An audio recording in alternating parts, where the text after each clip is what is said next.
Story 1. Something that bothers me more than I express is when people pretend to listen but are actually waiting for their turn to speak. It's not always rude. It's just disheartening. Story 2. I have a staff member who excessively uses capital letters. I wouldn't normally make a big deal out of it since they are an otherwise capable employee, but it is quite remarkable. Story 3. When people ask me how I'm doing, their eyes glaze over when I answer honestly. Story 4. Socializing. I am perceived as a bad person for not wanting to attend social gatherings. I am happiest when I am completely alone. Story 5. I have no one to truly talk to about the challenges in my life. The people around me say that I can, but they don't genuinely care and think less of me when I open up. Story 6. There is too little awareness about body dysmorphia, eating disorders, and body shaming for men. Most gym enthusiasts I know could probably be clinically diagnosed.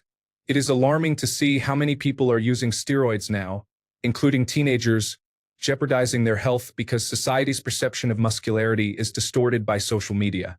I used to struggle significantly with body dysmorphia. At one point, even my male therapist had the audacity to suggest that the solution to my inability to look at myself naked without crying, and my refusal to let my partner touch parts of me despite being in decent shape at a normal body mass index, was to simply go to the gym more and be stricter with my diet until I looked how I wanted. Story 7. When two tables in a restaurant are pushed next to each other, but are not aligned to be flush with one another. Story 8. Not being appreciated enough. It's time we express gratitude to one another, both men and women, without feeling weird or uncomfortable, whether platonically or romantically. Story 9. Online dating may seem unappealing, but any form of approaching someone in public is often viewed as creepy or intrusive. Therefore, I feel discouraged about dating. Story 10. Non-reciprocal relationships occur when one person puts in all the effort while receiving very little in return. Although I may not express it, this situation deeply affects me, so I take out my frustrations in the game by playing Fortnite. Story 11. The idea that men are bumbling fools who would be lost without their wives is a stereotype. My father was a single parent for years. He did everything and still coached my little league team. Story 12. My physical appearance. As men, we need to remain stylish and confident to compete, and that takes energy. You cannot show uncertainty, as it can make you less attractive. Many younger men have not realized this yet, leading to posts on social media expressing frustration. It can be addressed, but the underlying tension between the attractive and those attracted will sometimes surface. Story 13. I will never be anyone's priority. Not my wife, not my children, not my parents, not myself.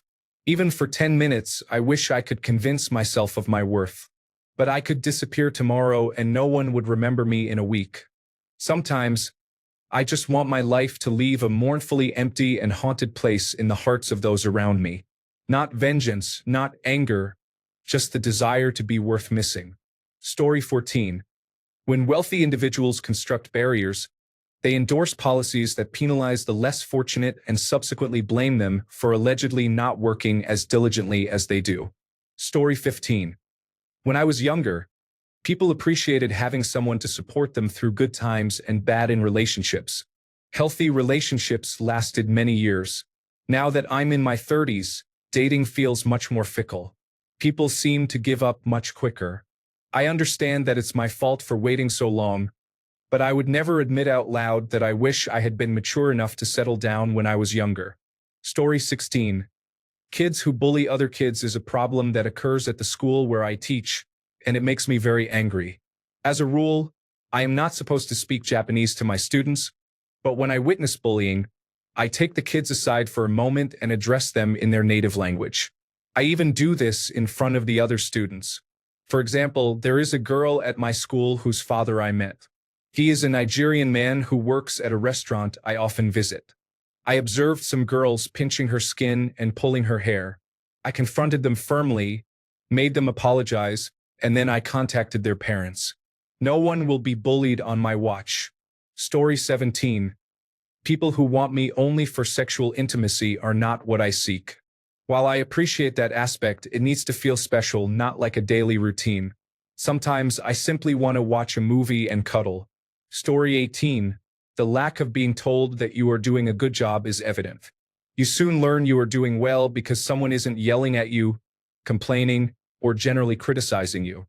For instance, if at work you make a sale significant enough to be in the top 4 of the financial year, the response is often, "Well, why isn't it number 1?" Instead of a simple, "Hey, good job, well done." Story 19. My partner is doing activities with a mutual friend that we had planned to do together. It's not that we promised to go for the first time together, but it does take a bit of excitement out of experiencing it as a couple.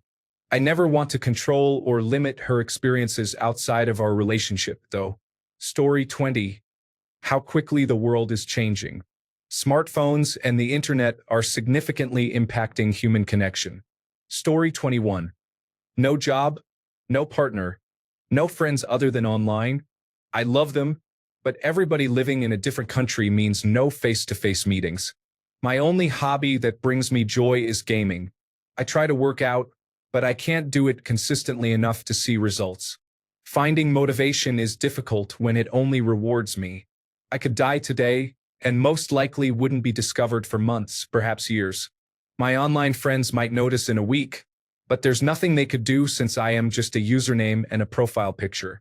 I write these thoughts onto these identical threads, knowing full well they will likely not be read by anyone. But maybe someone else in a similar situation can find comfort in knowing they're not alone. If I accomplish that, then all my struggles weren't for nothing. Story 22. Honestly, one thing that annoys me more than I let on as a man is when people casually disrespect my time. Not even in major ways, just the little things that pile up. Like saying, "I'm ready," when they're clearly not, or having me pick them up when they still need to shower. Or when I text, "I'm outside," and I'm just sitting in the car for over 10 minutes pondering life. Or when we said we were running into the store quickly and suddenly they're browsing every aisle like it's a shopping spree. Or when people hang out too long and can't seem to read the room, even after I've changed clothes, started doing chores, or literally said, "All right, I have to get up early tomorrow."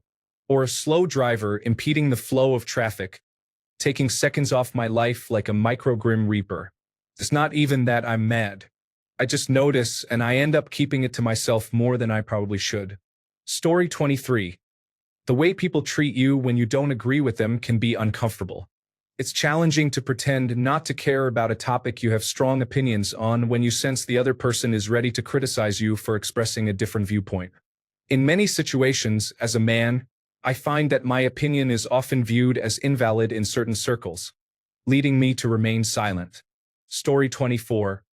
Women who use men for attention, especially those in relationships, often act as if single men have done something wrong, when they are the ones flirting behind their partners' backs. Story 25. Size discrimination and profiling can be challenging. I'm a tall, broad-shouldered, blonde individual, and while some may find my appearance intimidating, I'm actually a chill person and a nerd. Sometimes when I ask someone out, they say no because they feel intimidated, even though I strive to be kind to everyone. I understand that many face bigger issues, but it's still hurtful. Story 26. I have to pay for the date when they ask or say they want to go somewhere and assume I will cover the cost because I am a man. My last girlfriend felt the same way. Story 27. Listening to people complain is unproductive. Life isn't fair. Organize your priorities, earn your income, support your loved ones, and move on. Story 28. I have been single for 4 years. I am in my mid-50s and I do not want to be alone for the rest of my life. I have never shared this with anyone. Story 29. The lack of understanding and the amount of indirect stigma associated with being an autistic man is significant. While women can experience similar challenges, my experience as a 2-meter-tall, low support needs autistic man is quite different. I often appear very different from the stereotypical portrayal of autistic individuals in the media, which can lead to misunderstandings about my behavior. If I say or do something that makes someone uncomfortable, I am not intending to do so. If they explain it to me, I will happily adapt my behavior. I grew up in a household of women. My father was a doctor, and when my parents separated, my mother received primary custody. As a result, I spent most of my time with my two older sisters and my mother. My primary school consisted mostly of girls, as boys had to leave after years 5 and 6. Consequently, I am generally much more comfortable around women than men, especially in large groups. When I engage in conversation with a woman at a party, bar, or while hanging out in the park, I am most likely not flirting. I find it easier to communicate with women socially than with men. To clarify, I do have close male friends, many of whom I have known for nearly 20 years. However, because I am a man genuinely interested in what a woman is saying, the automatic assumption is that I am flirting. My natural behaviors, such as stimming and avoiding eye contact, may lead others to perceive me as uncomfortable or creepy. It is also important to recognize that autism has a much higher comorbidity rate with substance use disorder than in the general population. Unfortunately, much of the support and treatment is geared toward neurotypical individuals, making it harder for autistic individuals like me to access effective treatment when seeking sobriety. Many of us turn to substances like alcohol as a way to cope with uncomfortable social situations. When I try to bring up these issues with friends, they often get dismissed, leaving me to sweep my feelings under the rug and engage in normal conversations while struggling with my difficulties. Story 30. On one hand, I am an absolute minimalist. My hobbies are writing poetry and doing sports, so I really don't need much money. I don't drink alcohol or smoke. I only drink water, so I could live on very little, which is fine for me. I dislike materialism because I think it is shallow and lacks meaning. I don't want to work for things I would never use or desire. However, I realize that a vast majority of women want highly successful men and material possessions. One of my biggest fears is getting old alone and dying with no friends or family. I want to find love.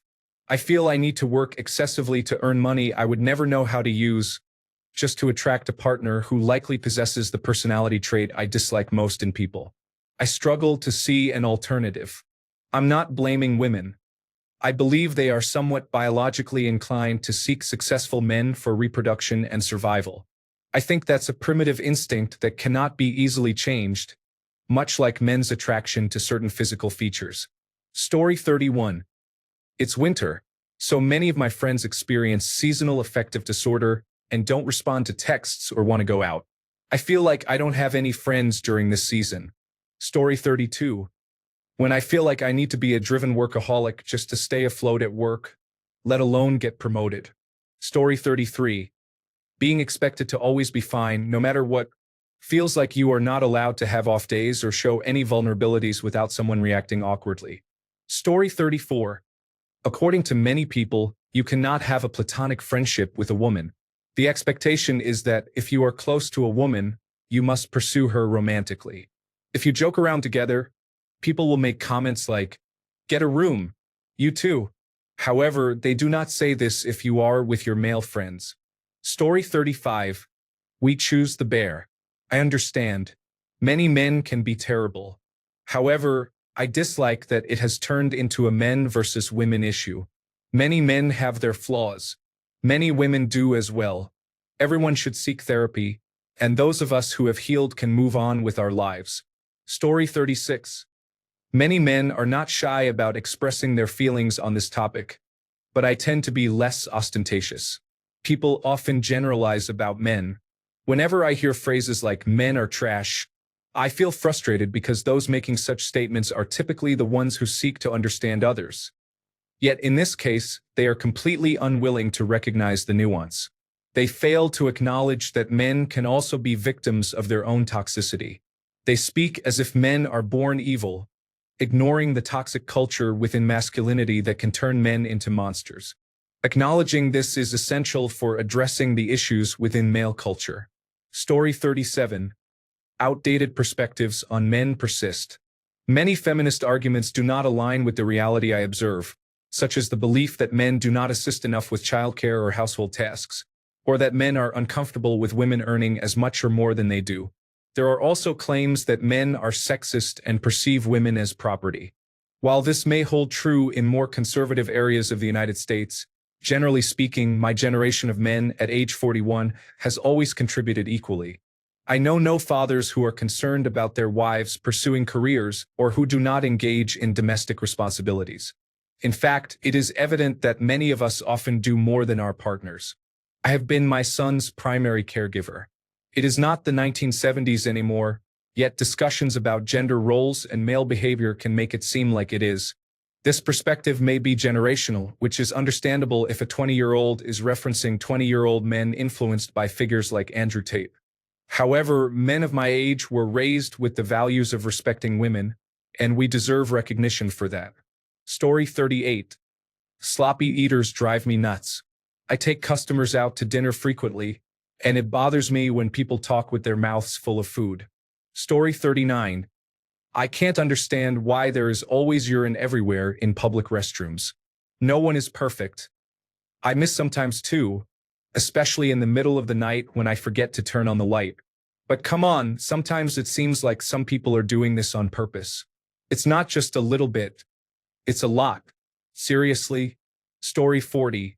The past 10 years of radical feminism and the movement promoting the idea that men are trash have been significant.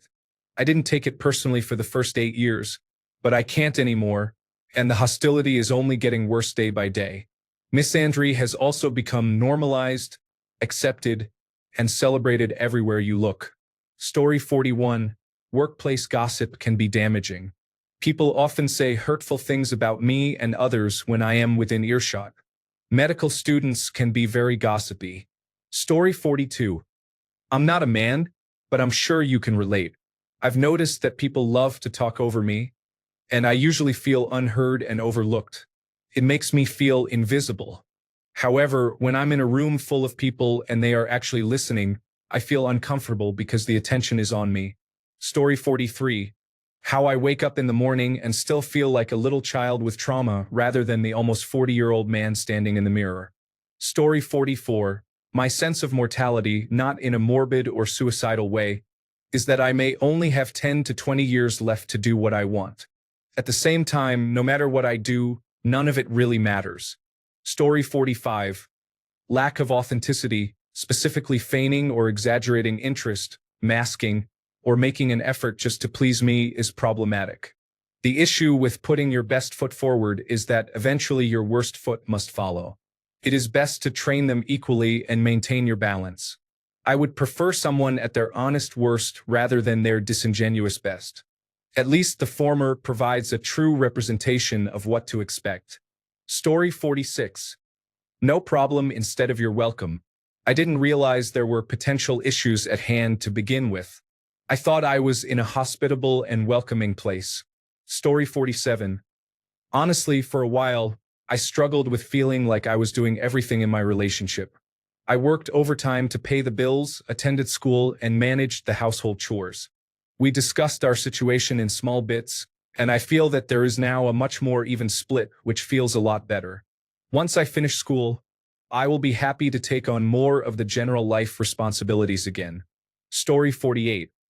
When you visit an amazing site, such as a building, landscape, or artifact, and encounter individuals who take numerous photos of themselves in front of it. Story 49. Women receive less punishment for crimes compared to men. Some women refuse to take accountability. I came across a Reddit post where a woman claimed she accidentally got pregnant, but wouldn't answer whether she accidentally opened her legs. What bothers me most is when women falsely accuse men and face no consequences when the truth is revealed. Some believe that false accusations are acceptable and do not affect men's lives. This situation often makes me feel a desire to react in extreme ways as a means of retaliating against those who misuse the law for unjust reasons. Story 50. I cannot stand how people don't understand how interesting the history of Alexander the Great and the ensuing Hellenistic period is. It is much more interesting than the Roman Empire. Story 51. I find it difficult to make friends because I tend to notice the negative traits in people. As a result, I often keep them at a distance. Although I feel lonely, I tell myself that my solitude is a choice. Story 52. The normalization of misandry is concerning. A few days ago, I discussed this with my girlfriend, and she became defensive. It wasn't until I explained that she would feel disgusted if I spoke about women the way she and her friends speak about men that she began to understand my perspective. Story 53.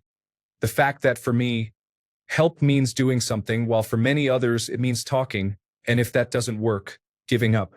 If you are concerned that I am stressed and going nonstop, please get up and actually help instead of just telling me to relax.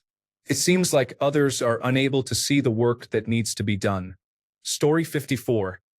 Being criticized for leaving the toilet seat up. Do you really waddle into the bathroom first and sit on something without looking at it? I don't care how tired you are or what time it is. Story 55. Judgment and expectations from people I care about. I am trying my best at my own pace. Please give me space to grow and breathe. Story 56. It's not women. It's other men. I feel like many men have developed an unhealthily individualistic mindset where having friends and being nice to people is viewed as a weak trait, and everything needs to be about some misguided grindset mentality. I'm not sure why it's so hard lately to find male friends who aren't trying to be some alpha male lone wolf character they've imagined. It's especially difficult when my interests involve fitness and nutrition because those two areas are always popular with that crowd. This never felt like a problem until a few years ago. It's frustrating. Story 57. The level of attention seeking on social media has become a drug-like addiction for some individuals, and the extent of free validation that lonely people are willing to offer to someone who does not even know they exist is concerning. Story 58. People often express cliches when discussing suicide. Many situations do not improve. It is acceptable to consider ending it if you feel you have reached your limit. Thanks a bunch for sticking around till the end of the video. Remember to subscribe, and until next time, stay awesome and goodbye.